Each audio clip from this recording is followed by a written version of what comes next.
Mic check 1 2 1 2. Hello, everybody. You are now tuned into the FatherHood Podcast. I am Adrian JB Homer, and we're about to get into Ep.4.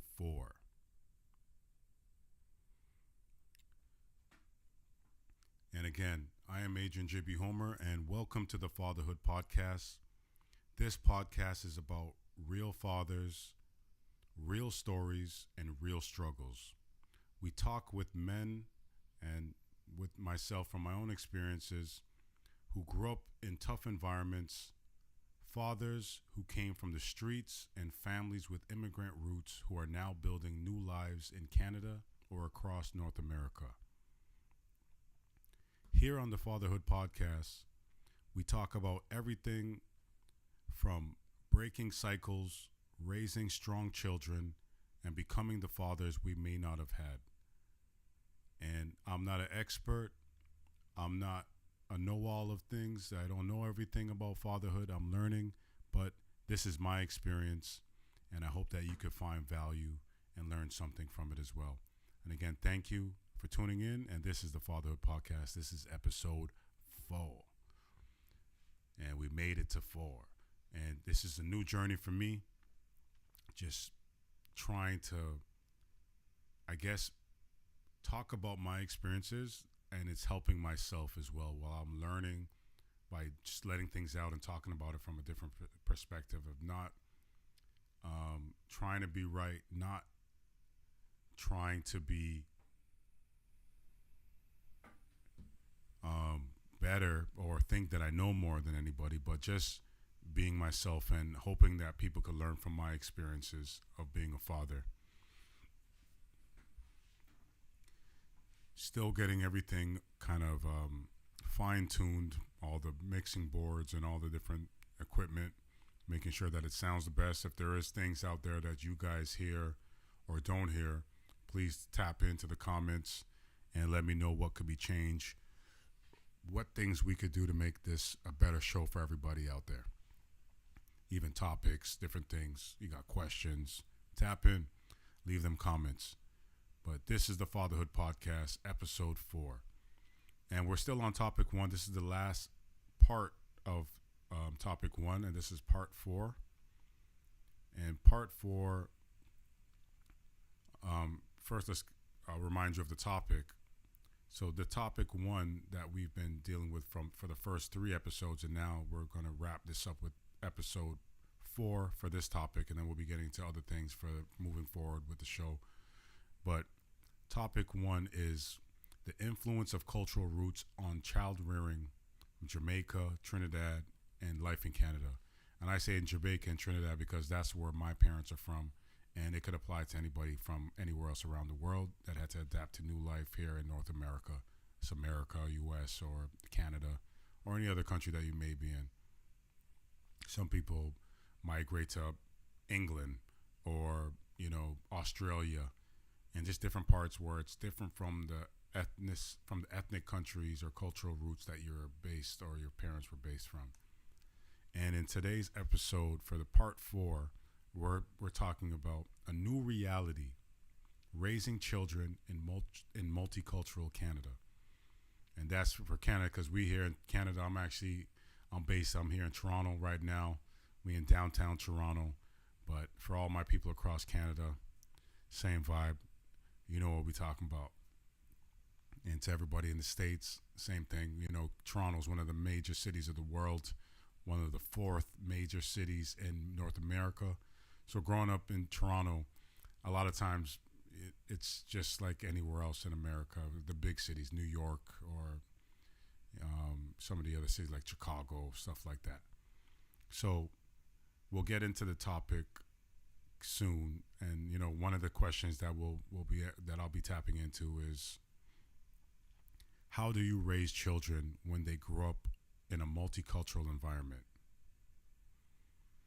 Right?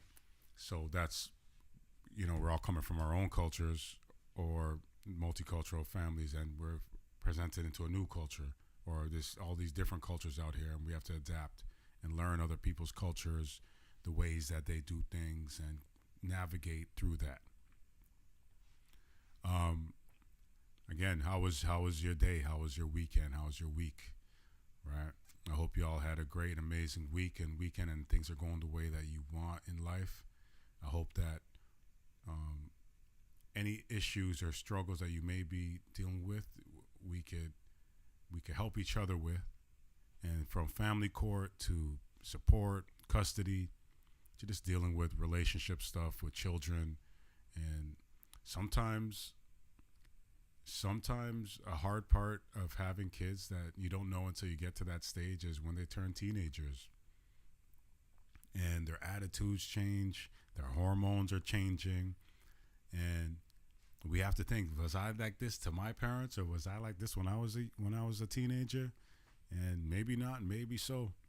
But they're all forever changing emotions and these new beings and these new feelings and things that they're going through that they have no real idea about until they're going through it. But one of my daughters, or both of my daughters, they go through the stages where they're very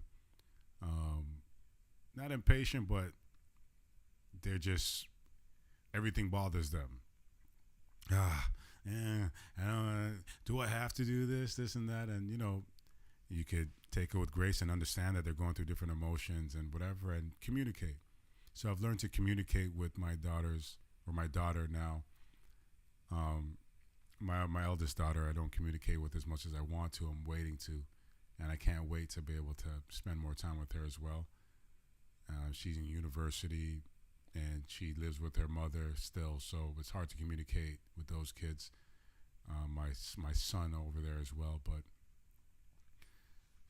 for kids that are teenagers, they're going through all different emotions, so you just got to be able to talk to them, understand what they're going through, and then maybe present your concern in a way that it's there to help them, let them know that you love them, that it's okay if you feel like this, but what can we do to make it better, right? Or how can they realize that maybe they don't need to speak harshly or treat their other siblings a certain way, or just talk in a way that may offend you as an adult or as a parent.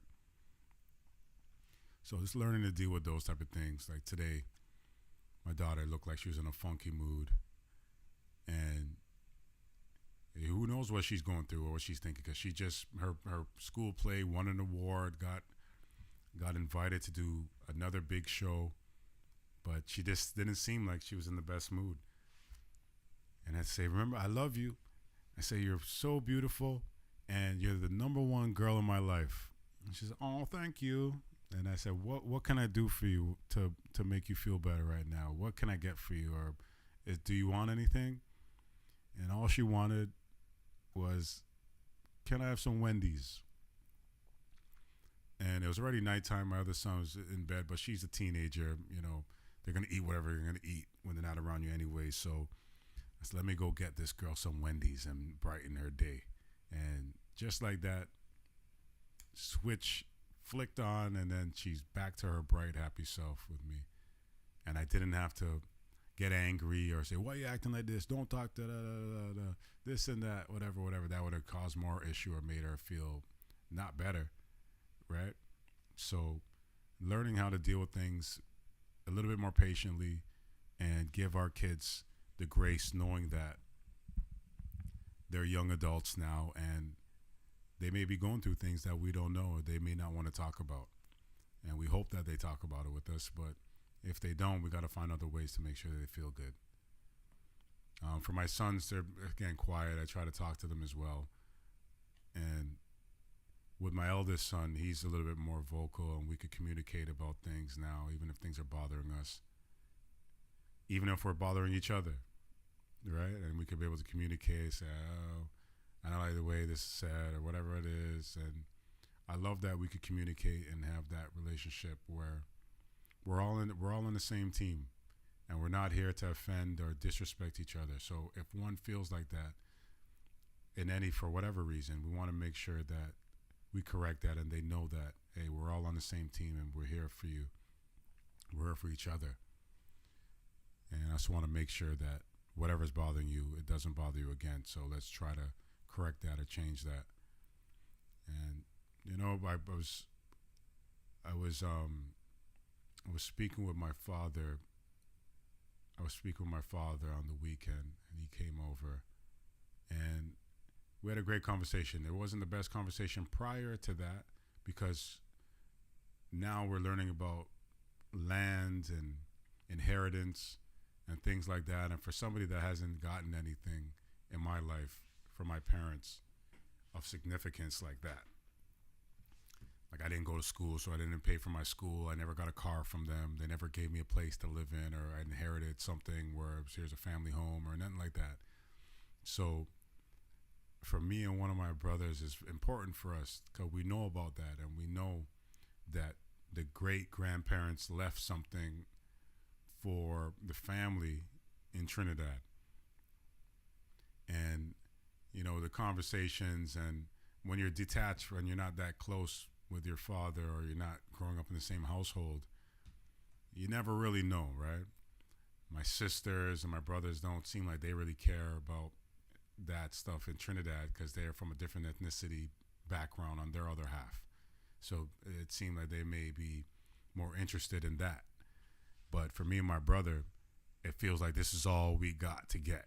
So if we could get it, it's for our kids. Me and my brother alone, me and my one full brother. I got 5 brothers, 1 full brother. So out of the 5, one of them we share the same father and mother. So for us, we have the most amount of kids out of all of them. Between me and my brother, we have 13 kids. 13. Yeah. Right? So we gave our parents 13 grandkids, just us alone. So for us, it's not about us. We already lived life without having anything, and we had to do whatever we had to do to survive and to make the best life for ourselves possible. And I'm proud of my brother, what he's doing. He's doing a great job. But for us, we didn't have nothing. So it's kind of like, there's something to get, you better give it, and that's where our mentality was. So not being a part of what's going on kind of bothered us. And, we were going through these things where there's land and it's not really being spoken about like it's land for us. It's, I got this land from whatever, but we know it's supposed to be passed down to him as one of the siblings, him and his siblings, and it's supposed to be passed down to now their children, which is me, my brother, and all my other cousins and stuff from my other aunts and uncles. And then beyond us, to our children, we just got to get it set up. And we weren't told to get it set up, so we're already feeling kind of janky, like what's going on, right? And then speaking with my father, saying, we might just give it to family. I remember one time we argued. I blacked out probably and cussed. And I'm going to give it to my family. My cousins are doing the best. And I said, man, we ain't doing the best here. We grew up with nothing too. And forget about all of them people and think about your grandkids and what you should leave for them, for us as your children, the actual offspring. And just giving away stuff that you didn't buy and it was given to you to be passed on to other family. So we're kind of, not the happiest about the situation. And I finally got to speak to my father, and like more of us, we're not like we don't speak civil, but just in a more conversation based where it wasn't about emotion or anything. It was just talking. And he's saying, they went to Trinidad, and the guys because there's acres that we're talking about, right? And the guys that's squatting on the land that they had to fight for the last year to have them legally removed, still coming on the land, and now they're there in Trinidad last month or something, and the men must have came with a crew with machetes, right? So now they're in the jungle and in the bush with the guys with machetes. They got people with them too, so they weren't really concerned, and the other guys are more scary than the guys with the machetes. So that situation panned out for the best, but what it did is instill some fear in him. And my other aunts and stuff that are high, they're professional, conservative people. They don't want to deal with all of that. And now they're thinking, we're always going to have problems when we go down there. And we're trying to just kind of discuss how do we minimize some of those problems and make it so that you don't have to worry. Because we say you guys are older, you guys are worrying about that. Us younger generation, we're not worried. We'll fight for whatever it is. Especially me and my bro. We'll go deal with those machete wielding guys and make sure that they know that this is our property, right? But they don't all know no problems and this and that. So that discussion was kind of hard, and I had to come to terms and think, well, maybe I forget about it and don't think that anything is owed to me or feel that entitlement that I never had anyways to begin with. And I never even been to Trinidad. So why should I care? And then in other conversations, it's like, no, don't just give it up. Fight for that. And when I had the conversation with my father, he at least were able to shed some light on it. And it concluded with him saying, whatever, if we sell the property, the land, and get something more, not safe, but more convenient. Maybe they want to be closer to the water, to a beach, to whatever, or a different neighborhood, or to part of the country. And then I said, will that remain the same where it's supposed to be there to be passed down to all of the offspring and the generations that follow? And he said, yeah. But it won't be that land. It'll be something else, but it'll be still set up. So that gave me some comfort in knowing that beyond me, the kids, my children, their grandchildren, their kids, my grandchildren, God willing, I have grandchildren, or even my nephews or other cousins, they have that opportunity to have something there that we may not want to be in Canada. We may need to do something else, and somebody wants to just be in Trinidad and work from there or live there and start a new life. A lot of families know that inheritance and having those things set up from other family members is important, and it's a blessing when you have that. And to have it continue to pass on is more of a blessing, not to be selfish, to think that it ends with you and you could sell it and be selfish and then just keep whatever, do whatever you're going to do with it. So it was a great relief to hear him and then finally have that conversation. And then I spoke to my brother about it, and my brother felt good about it as well. So it made us feel a little bit more ease. And now we know, just make sure we do our due diligence, make sure that we're properly not signed up, but we're properly in the system down there as citizens. In Jamaica, I already have my TRN, where I had a friend help me, and that's tax registration number, where it makes you able to buy and sell property in that country. And then you could go get your ID, a driver's license, passport, and all these things are important. And some families already set it up for their kids, but some families like mine didn't. So now we have to go do that and make sure that we set that up for our kids afterwards as well.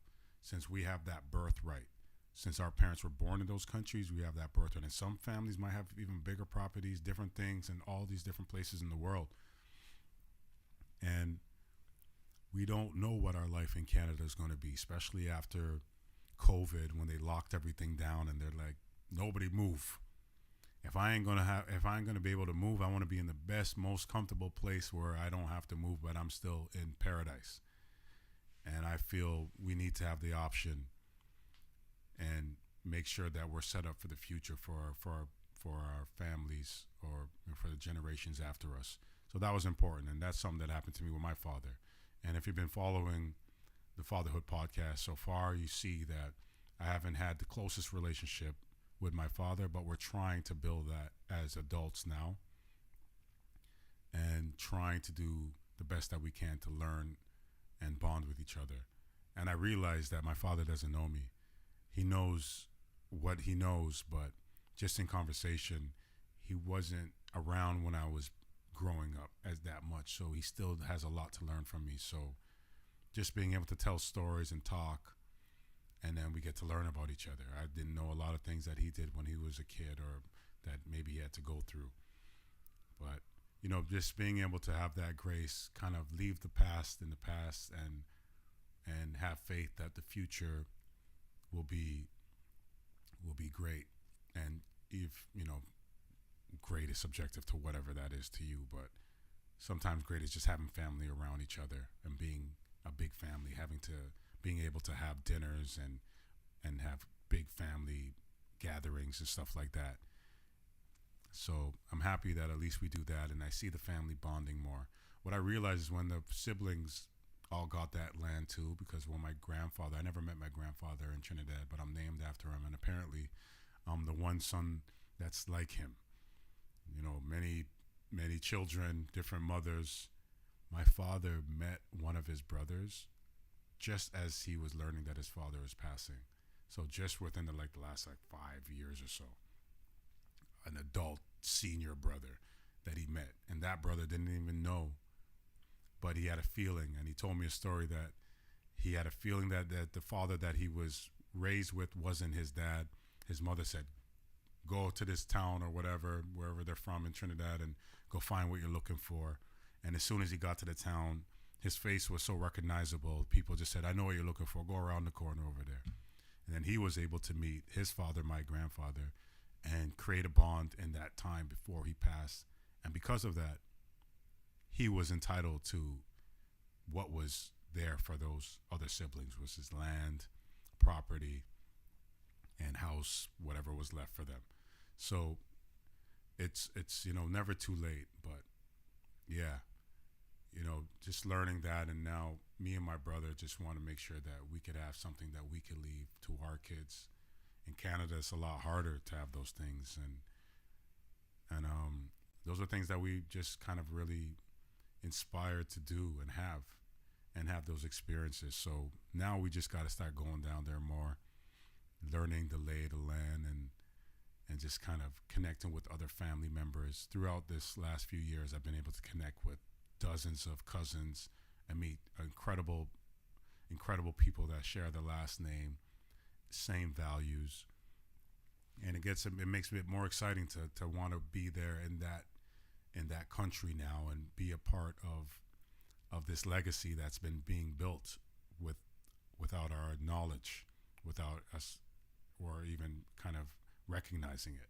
But it's a lot of different cousins and stuff that now we could go down there, and even if it's not for that, I had to come to terms again with, if I don't get it, if there's nothing, we have to build our own anyways and create our own legacies. We have to work and strive to create our own things that we could pass down, or have our own things that we could pass down to generations, to our children and our children's children, and so forth.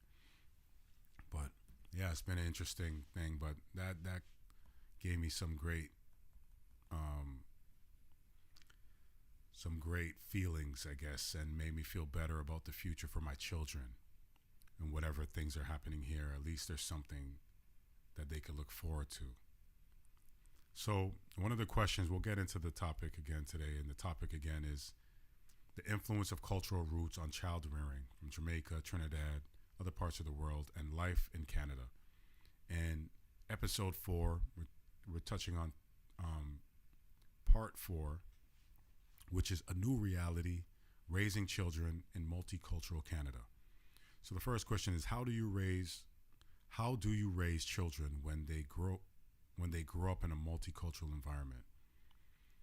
So I guess one of the biggest things that I would take from that is making sure that our kids are open-minded and are nice to all different ethnicities and people that may look different, talk, and have different lifestyles than they might.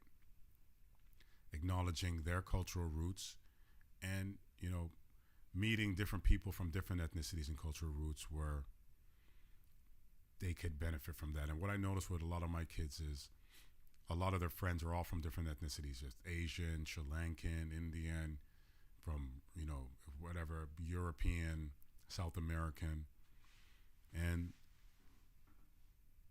them being around those other kids gives them a broader vision of life, not just in the circle that we're in. It's much broader, and they may see things that we may not, and be able to apply different things to their life that are based on them just being aware or growing up in a multicultural environment. There's so many different things that could apply to that. And another question would be, What advantages and challenges arise, and how can you find a balance between different cultures in family life? And sometimes families are blended, where the two parents coming from different cultures, like my father and mother came from two totally different islands, and they had different upbringings, and they had different lifestyles. So, some of the challenges may be adapting to the other person's lifestyle, or having to kind of accommodate things that maybe you're not used to, foods that you have to, now get used to that maybe you never had before. But it's important for the cultural roots of that other partner or your other parent. And that's kind of how I would find balance between the different cultures in a family life, is merging everything together, allowing everybody to have their identity and live their best cultural, life here in Canada or North America, wherever you are, by not compromising or having to kind of dim the light on the things that they find important, valuable to them from their cultural roots. And there's probably other things that you could apply. And what would you do, right? Like, how can you find a balance between different cultures in family life? And what were some of the advantages and challenges that arose for you? But yeah, me born in Canada, it was kind of neutral, because I'm seeing both ethnicities, not ethnicities, like both different cultures from Trinidad and Jamaica. To me, it felt the same, because there are a lot of similarities, except for the music, and some of the foods were a bit different. But I find in my Trinidadian family, they cared more about education and just higher education, making sure they go to college, having a career, being successful at something. In my Jamaican family, was a couple of my aunts are pastors, and life was a bit different for them. It was more just be happy and enjoy life, and whatever we could get, kind of make the best of it, share and help each other. And those are some of the things that I went through personally in my life.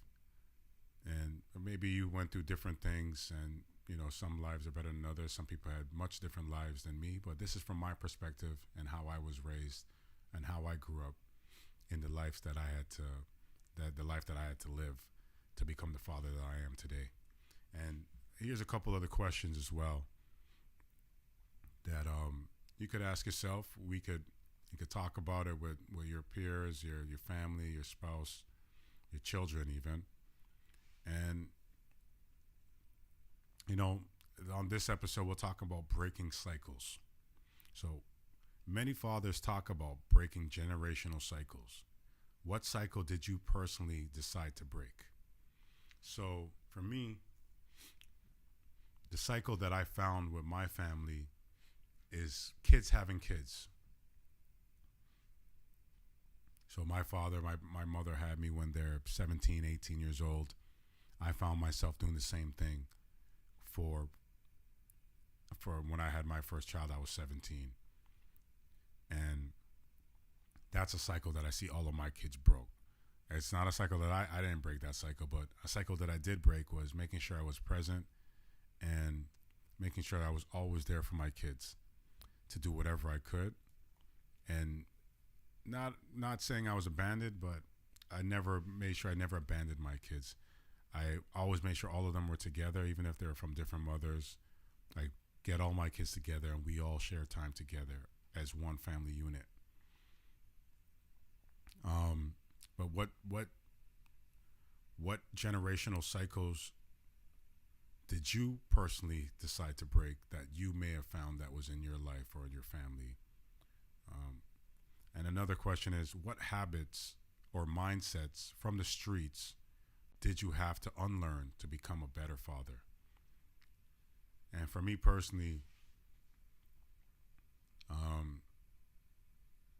to unlearn,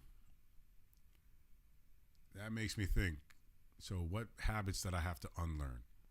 Maybe being out all night, hanging out with people all night, risking my life or doing whatever. I had to unlearn those habits because it was very it was very comfortable and easy for me. Every day, you go wherever you're going to go hang out with those group of friends or people that you're around, and whatever it may be in whatever situation, right? I had to break that habit to make sure that I dedicated my life to my children or my family, to be there for them and not just always be out. And because I was a musician, entertainer, and I've been trying to do things all my life, it may have been harder for me because I just needed to be out there feeling like I was supposed to be out there to do what I needed to do to be able to take care of my family or my children. But I had to break that cycle. And some of my friends probably didn't like it, and I noticed that maybe I didn't get invited to a lot of places afterwards because they didn't assume I was going to be there no more, because maybe they're used to me just going back home and knowing that I was going to go be with my kids. And I found that made me value my kids. Now, I won't say they're like my friends, but I valued them and their friendship because I love hearing them talk. I love talking to them and their humor and all the things that they do. I just love being around it and wanted to kind of just be there, absorbing it and watching them grow. Another question that you could ask yourself that I'll answer again here today is, how do you teach your kids lessons about the real world without exposing them to the dangers you experienced? And I don't tell my kids a lot of crazy stories of stuff that happened back in the day, but what I do try to do is teach them lessons about life and just kind of walking them through things. And what I do is I lead by example. So instead of teaching them a lesson, I'll show them that I could do things and be vulnerable and be transparent so that they feel comfortable doing the same. And they know that if they think that I'm cool or if they think whatever of me, then they know that I could also be vulnerable, transparent about it, so that they don't have to feel any way of doing the same thing, and that they could be honest and be able to communicate. And obviously, like, some of my kids live downtown, some of them live in Scarborough, and it's totally different lifestyles. Downtown is a different monster than living in Scarborough and Toronto. Downtown, you're here with everything that's outside. It's zombie land sometimes.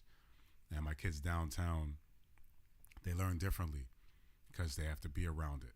And they learn how to maneuver, how to navigate through all of it, how to identify people in mental health crisis, how to identify addicts or people that may be getting ready to do something violent.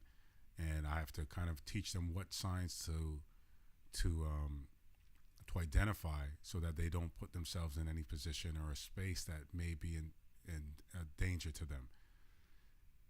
But that's just me, and those are some of the things that I do, and just kind of being with them in those situations, navigating so they kind of get the experience walking with me, and I'm just being present, being with them as much as I can so that in any of those situations I lead by example so they see how I move and communicate with them of why maybe I have to move certain ways so that they don't have to experience the negative sides of any of those things or any dangers, and teaching them that they could communicate, look out for each other without telling them all the crazy stuff. You don't have to get into all of that. But yeah, another question would be, what was the hardest behavior or belief you had to change once you became a father? So again, coming from West Indian background, and the way that a lot of us were raised or seen our parents be raised was a lot of discipline, a lot of physical discipline and action, taking a lot of just talking harsh or very sternly. And those are the things that were instilled in me that I had to consciously make sure that I did not do to my children, and talk to them with respect, with dignity, talk to them openly, allow them to have a voice. And sometimes now I tell my kids, I say, you're the boss. You tell me what to do. Even if I'm doing something wrong or maybe that you don't like, please let me know. And how, and then I'll make sure I do better for you. And just giving them that voice. So the hardest behavior was just been shaking off that generational way of parenting that we're known for in the islands, or not everybody. It's not like it's every blanket on everybody, but a lot of times it was a lot, and just changing those certain ways, and showing them more respect and the ability to be themselves and to not have to worry about communicating or speaking their mind. So I guess what was the hardest behavior or belief you had to change once you became a parent?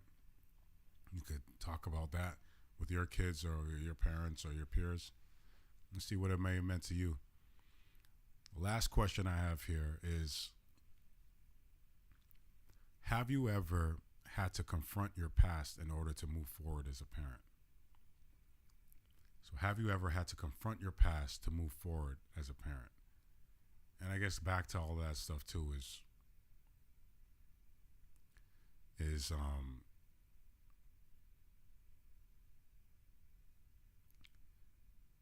confronting my past would look like just thinking about things that I may have done that I don't want my kids to do. So I have to consciously not do those things to make sure that I'm setting the best example again for my kids and being the best parent that I could be. Because if I don't want my kids doing it, I shouldn't do it. And sometimes some parents are kind of lost in the sauce. They're stuck in the world so deep that they think it's cool to make their kids know about all of that, but it's not. And when you live a little bit longer and experience some more, you'll realize that.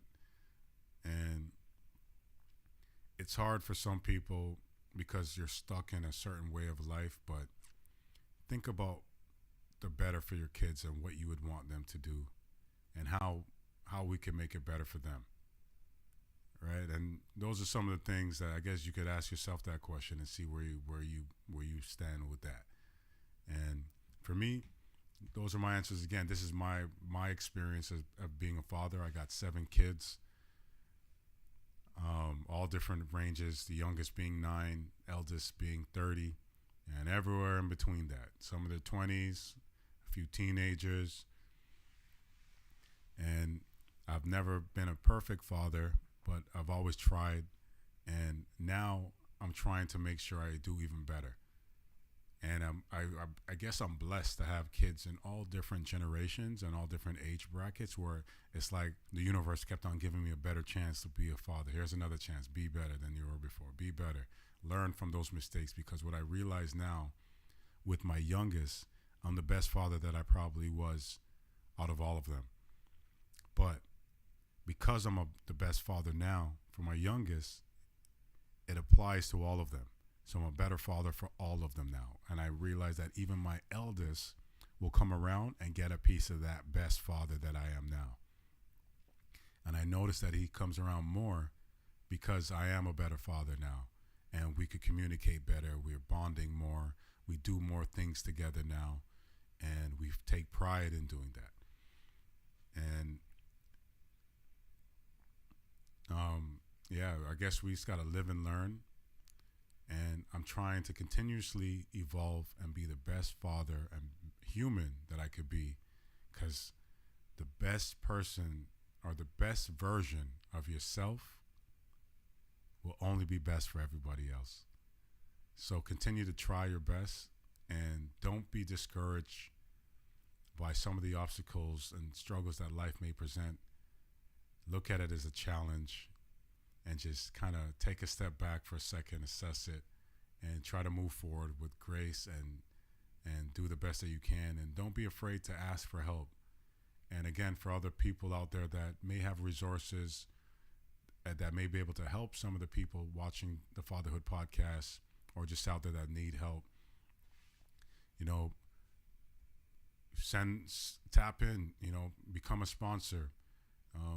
I would love to be able to offer those resources to the people that's listening that may need it, from lawyers to other advocacy things and other things that could help parents in any way possible.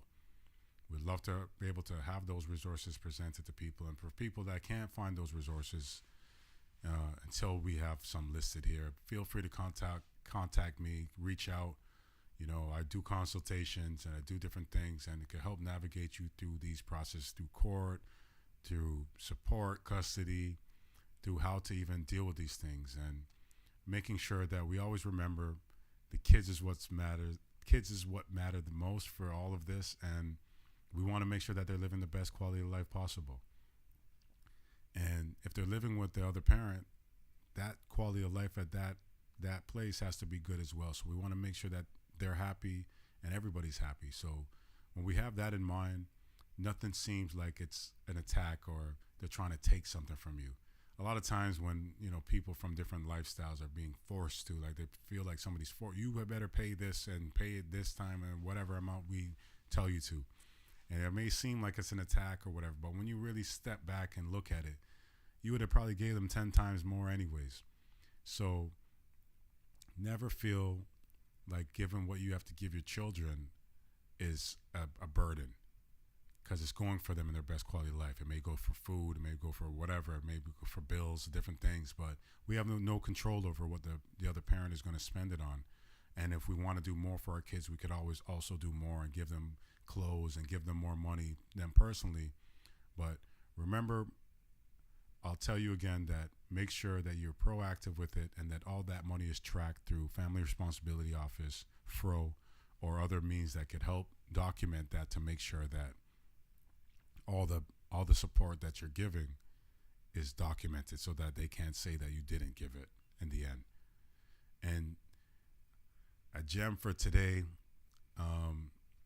we'll talk about something else in court, is even if you're in a situation where you may not be happy with the amount of time that you're getting with your kid in support or custody, and you may want more time, more parenting time, or just to change certain things, in that you're not bound to whatever that's on that paper that was issued, that was endorsed by the judge or made law for you.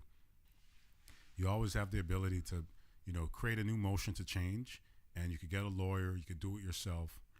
And again, if you don't have a lawyer, if you can't afford one, you could go through legal aid. And if you do have a lawyer, or if you're looking for one, you know, you could reach out and we could help. And hopefully we get some resources here and some lawyers sponsor the program that you could reach out to. And you could create new motions to change, new different things, provide new financial statements if your finances have changed, to show that you're not making as much as you used to if you can't afford the ongoing payments, and just do the best that you can. But you have all those options available to you by law here in Canada and probably in America as well, in other parts of the world. But just, you know, you could do those steps to try and change the situations or make things a bit more, not easier, but fair for you if things have changed. And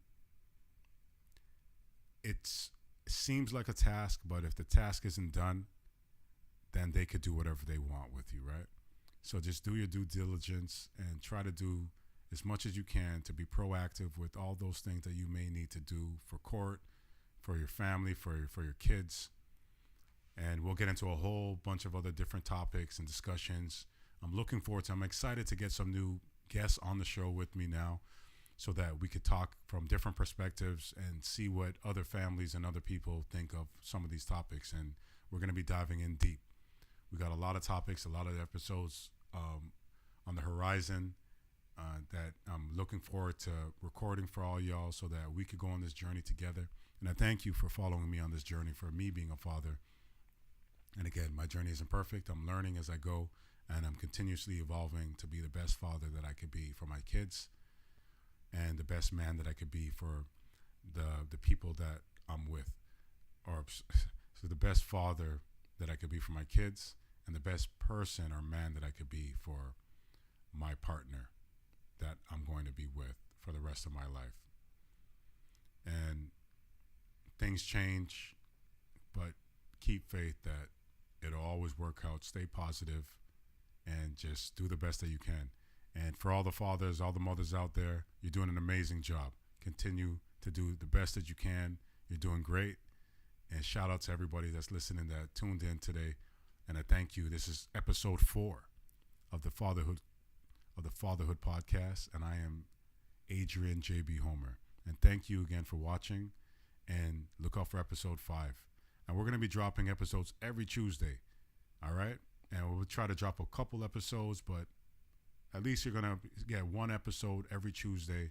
And we're hoping to get a lot of new guests, a lot of new insight, get some different people on here that can help us navigate through these struggles and new situations of being parents. And shout out to all the fathers out there. Thanks again for tuning in. I am Adrian JB Homer, and this is the FatherHood Podcast. Peace.